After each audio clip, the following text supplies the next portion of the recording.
The most significant results encountered for this Canadian mining region in over a decade. With a Canadian Mining Hall of Fame legend at the helm for more discoveries statistically than 1,000 geologists combined, this is the one hard asset stock to research right now. Learn more at futuremoneytrends.com/hard assets. Greetings and thank you for joining us at futuremoneytrends.com. I have, without a doubt, everybody's favorite guest. I look at all the Google Analytics, I look at all the downloads, and it doesn't matter how many times I have this guest on or what we talk about, this is everybody's favorite guy, including my favorite guy. Now, Andy Hoffman is the marketing director at Miles Franklin. He's a true believer, and you've just never seen research like his when it comes to precious metals and the global economy. This isn't just a gold and silver interview. We're going to talk about the economy at depth. We're going to talk about the inflection point we were seeing in 2016 for both the central banks and the precious metal cartel, this scheme that has been suppressing the metals. But right now we're seeing an overwhelming physical demand. We're going to get into all of that. I know everybody probably wants to hear Andy Hoffman talk about his thoughts on gender-neutral bathrooms, but we're going to go ahead and get straight into gold and silver. Andy, thank you for joining us. Are there really gender-neutral bathrooms?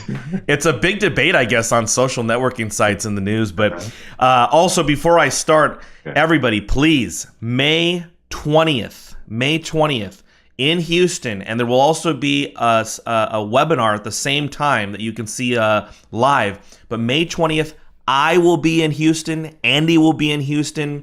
Andy Schechtman of Miles Franklin, who's been in the bullion industry, my goodness, probably since I was in elementary school. He's going to be in Houston. And we're all going to have an amazing evening about 6 o'clock, 6:30 in local time in Houston. May 20th. If you want more information, please register by emailing ahoffman@milesfranklin.com. That's ahoffman@milesfranklin.com. I want to meet everybody there. Andy's going to be there answering questions. It's just going to be an amazing night full of like-minded individuals discussing the economy. I can't imagine how much everybody's going to learn, including Andy and I, because every time you talk to people, I mean, it's the old proverbs, iron sharpens iron. So I hope to see everybody there. Again, ahoffman@Miles Franklin. All right, Andy, let's get right into this. Silver last week had a breakout. What snapped? Well, let's see. I just wrote this weekend, it'll be published within hours. It's called Silver 2016, The Cartel's Last Stand. And ironically, it's coming, as our friend Bixweir just pointed out, within days of the 5-year anniversary of the Sunday Night Paper Silver Massacre on May 1st, 2011. Which, by the way, was only a few months after the last PSLV silver bullion deal offering by Sprott, which was, in my mind, one of the big catalysts that pushed silver up from $24 to $50 an ounce in early 2011. What has snapped? Well, I think you and I have both known all along that when it comes to the cartel, it's more likely that silver is going to be what does them in. And I'm not saying that we're going to have this right now, but it's unquestionable that right now the tightness in the silver market is getting so powerful that the cartel is being overwhelmed. And, you know, we've been pointing out all year the big difference that we haven't seen in several years, 3 or 4 years to be exact, in the precious metal markets has been the lack of institutional demand. Now, we've seen the central banks continue to buy. Last year, 2015, was the most central banks ever publicly bought, and you know they bought more behind the scenes. And of course, on the retail sector, we've seen physical demand for silver in the retail sector go up every year, a new record in 2014, 13, 14, and 15. But what we're now seeing in the institutional market is that the big boys are joining as well. They know the bull market has started. That's why the mining shares are soaring. That's why the ETFs are seeing huge inflows, and that's why the premiums on the closed-end bullion funds are going up as opposed to down where they were the last 4 years. What happened last week? Well, I don't know. I think it's just as Gata has said all along, the demand is starting to swamp the supply. And that's why the COTs, a lot of people pay attention to the commercials, which is essentially the cartel, has built their biggest short position in history. In history right now, and in gold also, they're nearly at their biggest short position in history. And this is with Price is going up, up, up. And sorry to be rambling right now, but I've written several articles this year. The last one everyone should read, called About Those COTs, talking about the fact that people who are so focused on the COTs are not seeing the forest through the trees. They are not realizing that in the past few years, we were in a bear market in precious metals. Yes, it was a cartel orchestrated one, but it was definitely a bear market. And now that we are in a bull market, which we've been in all other currencies for the past 18 months, and now we are in the dollar price, gold and silver, there is nothing the cartel can do to stop the trend. All they can do is slow it. And that's why it's very likely that sometime very soon, this giant demand from silver is going to cause major, major problems for the cartel. And I mean, look what happened last summer. We didn't even have a crisis. And last summer, we had a major silver shortage. So I think something very, very big is coming down the line in the physical precious metal markets. Perhaps it was the Shanghai fix that just started last week that catalyzed all the new buying. Perhaps it was Deutsche Bank's admission that they had manipulated the gold and silver markets for 15 years. Perhaps it was, as I expected it to be, the offering by Eric Spratt's PSLV fund on April 8th when silver was $15.05 per ounce that has gotten all the money coming into the sector. But either way, the cumulative forces of the physical market are now starting to swamp those of the paper manipulators. You know, Andy, the case and the catalyst right now for increasing demand, as we're already seeing, really record physical demand, we could talk about it for over an hour. And I look at the supply, and we often talk about how the 80% of silver comes from non-silver producing mines, where there's zinc mines or copper mines or even gold mines. And I did a recent documentary a few weeks ago, and in the research we did, we looked at the actual primary silver producers. And I don't think people fully appreciate that not only are the zinc and copper mines reducing production and some of them closing down because of the depression, which will further collapse the supply of silver, but then I looked at Pan American Silver, which everybody goes, that's a silver company. Yeah, but less than 50% of their revenues come from silver. And Hecla Mining, everybody thinks of that as a silver company. That company's like just barely over 40% of their income revenues come from silver. First Majestic, which came out as the most primary silver producer, that was 69%. But, in general, even when we talk about these primary silver producers, for the most part, like a Pan American Silver, they're producing base metals. So when you look at the supply, could we see an actual, and we talked about this last time or maybe 2 times ago, could we actually see a dramatic reduction in supply at the same point in time, let's say later this year or middle of 2017, at the same point in time, physical demand completely just explodes? Absolutely. I mean, everyone should go back. You should Google. I'm trying to remember the title. It's the All-Star Silver Webinar Panel. Miles Franklin's All-Star Silver Webinar Panel from October 2014. We had David Morgan, Bill Holter, Harvey Organ, Steve St. Angelo, and myself, and we talked about this very thing. And I've been saying for years now that we're going to see a massive drop in precious metal production because the industry has been strangled of capital for so many years. 15 years of prices well below the cost of production, and certainly, more importantly, the cost of industry sustainability. It's not just enough to make money on mines that are in production. It's to have enough money to keep exploring and getting more reserves in a business where you're having rapid depletion. You have to go further, you have to go deeper and into more remote places to find things. And as a result, we've seen a dramatic drop-off in reserves, and we've seen a drop-off in production. In fact, silver production actually declined last year by something like, I think, 8%. Or no, it's 5%, and they're expecting it'll drop another 10% this year. And gold production also peaked. In fact, Barrick Gold, the largest gold miner in the world, is expected, if you could believe this, to have a 25 to 30% drop in production over the next 4 or 5 years. Newmont Mining also, number 2. Anglo Gold drops in production. And it's because they haven't had capital and because it's harder and harder to find things. And in silver's case, of course, it's not just the primary miners, as you said, 2/3 of the silver comes from base metal mining, particularly copper, zinc, and lead.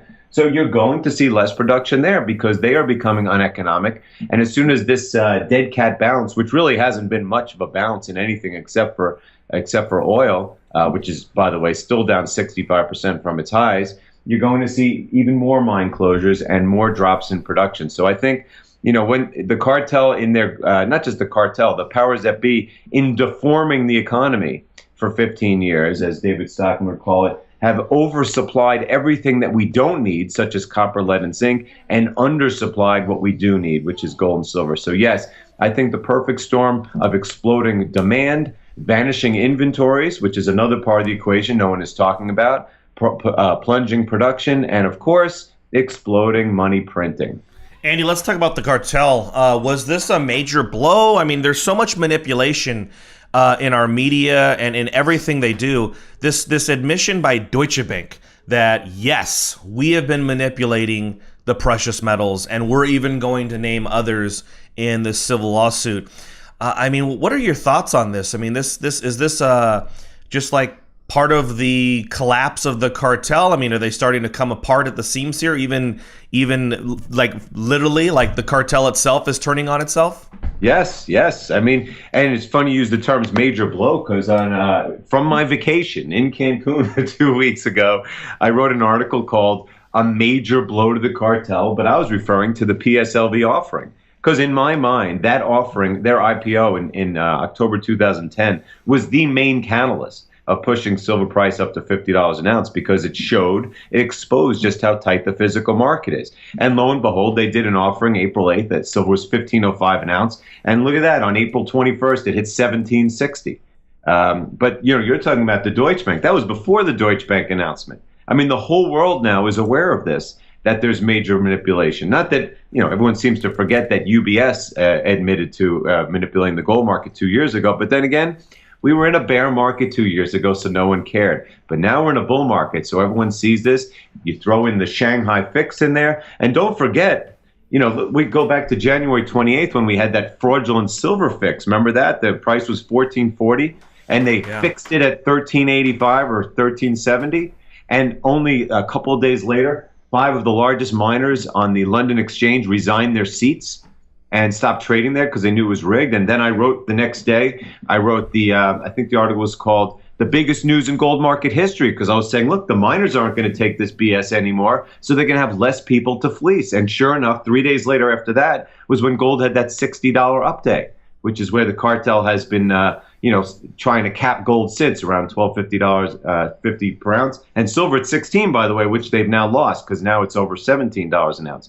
So again, you've had a confluence of events, including, as you say, the cartel turning on each other. Everyone's turning on each other. Countries are turning on each other. Central banks are turning on each other. People are turning on each other, because this is what happens in bad economic times. And in the big scheme of things, what we're talking about, the end game of history's largest, most destructive fiat Ponzi scheme. Andy, I want to have you back in about 2 weeks, and I guess we'll talk more about the economy then. But just for everybody who is listening and wants more, not only can they get your daily blog, but in June 24th, Chicago, they can meet you. May 20th in Houston, they can meet you. And what can they expect when they show up to these events? I know you just did one in Fort Lauderdale and Phoenix. Where's your home base again? Minneapolis, there you go, and Denver as well. So, what can people expect when they arrive to these events? Just so everybody knows, they're free events as well.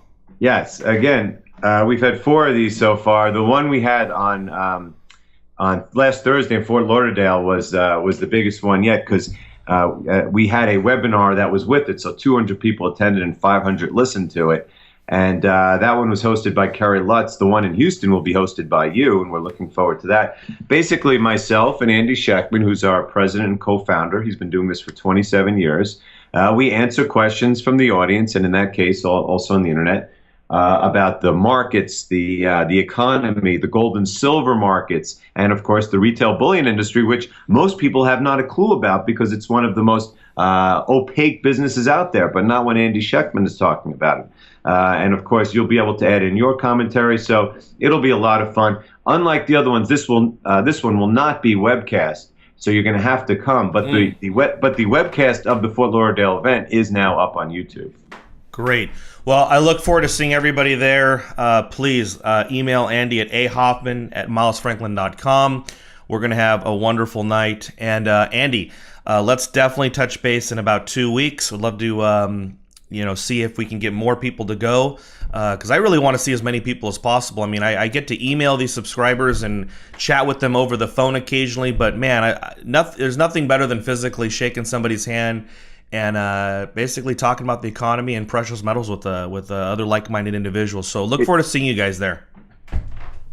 Yeah, it's a very empowering event, especially because the winds of change are now on our side. As I was saying beforehand, every event we've had, the price of gold and silver have been higher than the last, and I fully expect that to be the case come May 20th. Well, let's make a 1 ounce silver bet right now. I think silver is going to be at 18 on May 20th. What do you think? I'll go 1801, like we're playing Prices Right. All right. Yeah, you boxed me in now. So, all right. Well, hey, have a wonderful week, Andy, and we'll talk to you very soon. Again, everybody, May 20th, Houston. Look forward to meeting you guys there. Same here.